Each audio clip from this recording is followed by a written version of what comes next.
In 1954, the city of St. Louis unveiled one of the most ambitious public housing projects in the United States, the Wendell Pruitt Homes and William L. Igoe Apartments, collectively known as Pruitt-Igoe. Spanning 33 high-rise buildings, each 11 stories tall and designed in a modernist style by Minoru Yamasaki, it was conceived as a shining beacon of urban renewal, replacing dense 19th century slums with clean, efficient housing. With 2,870 apartments, Pruitt-Igoe was designed to house up to 10,000 residents. The plan incorporated ideas believed to encourage community, skip-stop elevators that stopped only on every third floor, forcing residents to use stairwells and ideally interact in communal corridors or galleries. These wide, south-facing walkways also included laundry rooms, trash chutes, and created share spaces meant to mimic the social vibrancy of the street life in traditional neighbourhoods. But even before its completion, cracks had begun to show, metaphorically and later, literally. Many of Yamasaki's original features including low-rise buildings, landscape green spaces, and recreational areas were eliminated for budgetary reasons. The Federal Housing Administration, aiming to keep costs down, refused to fund these amenities. I lost sight of the total purpose, that of building a community, Yamasaki later reflected with regret. By the mid-1970s, less than 2 decades after it opened, Pruitt-Igoe stood mostly abandoned. In 1972, its first buildings were demolished with dynamite, and as their architectural critic Charles Jenks would later famously declare it symbolic. Modern architecture died in St. Louis, Missouri on July 15, 1972 at 3:32 p.m. The need for Pruitt-Igoe stemmed from a larger crisis in post-war America.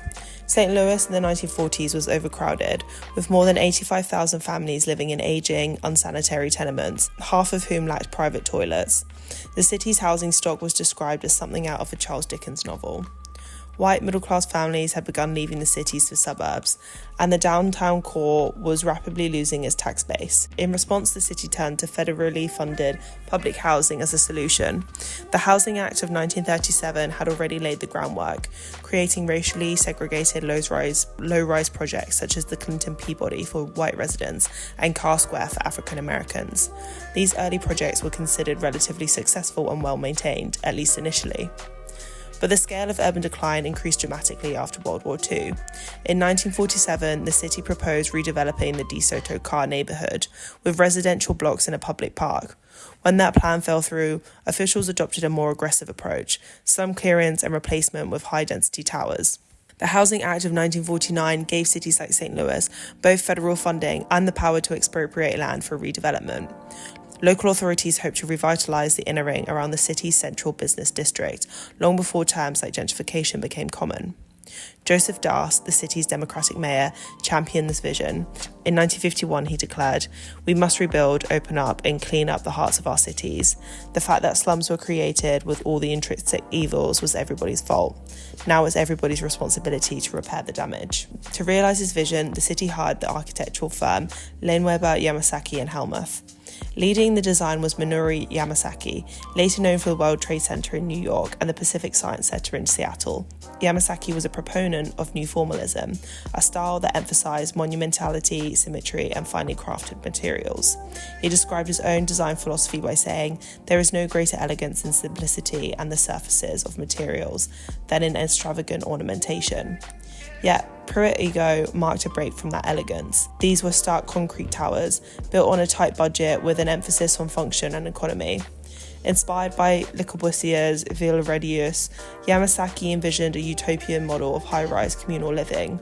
The skip-stop elevators, for instance, were meant to foster a sidewalk life in the sky. The structures bore a resemblance to Le Corbusier's unique habitation, long, narrow slabs with repetitive window patterns and opening galleries along their facades. But many of Yamasaki's aesthetic and community-driven intentions were compromised.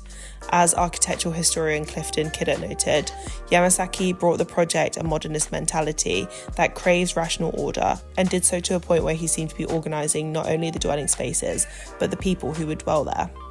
The project's racial politics were also deeply flawed. Although Pruitt-Igoe was supposed to be integrated, Pruitt for black residents and Igoe for white, the reality was different. From the beginning, white families avoided the project. By 1956, it was entirely African American.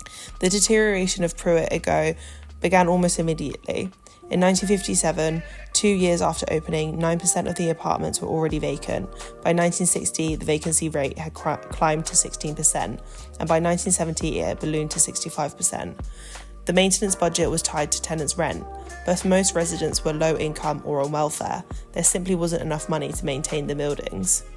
This created a downward spiral. Neglected repairs led to worsening conditions, which drove away more residents, further slashing the budget. By the 1960s, graffiti, broken fixtures, and vandalism were widespread. The galleries that were supposed to serve as social spaces instead became dangerous passageways, nicknamed gauntlets, where residents feared harassment or assault. In 1965, the federal government approved a limited renovation, reinstating some of Yamasaki's cut features. But this was too little too late. The deeper problems, disinvestment, racial segregation, and economic abandonment remained unresolved. Crime rose sharply.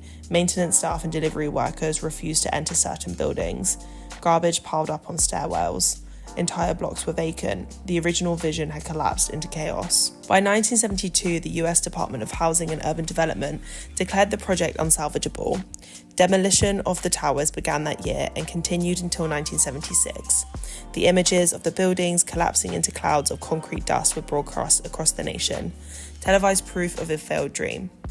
At the time of demolition, only 600 residents remained, a far cry from the 10,000 originally intended.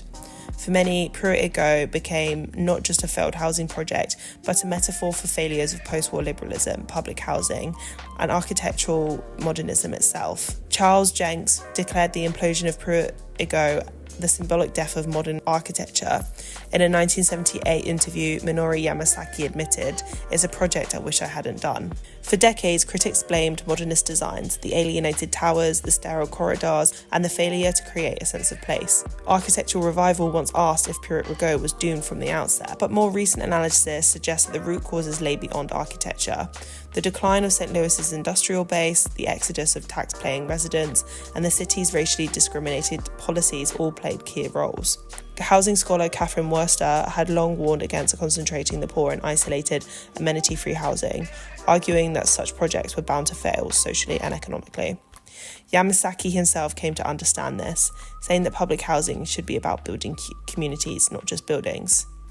Today, the site where Pruitt-Igoe once stood remains largely vacant, a haunting reminder of the perils of grand visions poorly matched to social realities. In 2024, a redevelopment project is finally underway, but the scars do remain, both in the urban landscape and in the broader discourse of public housing. And that's it for today's episode. I really hope you enjoyed it. If you liked, give us a like and subscribe for more. I bring out new episodes every Tuesday.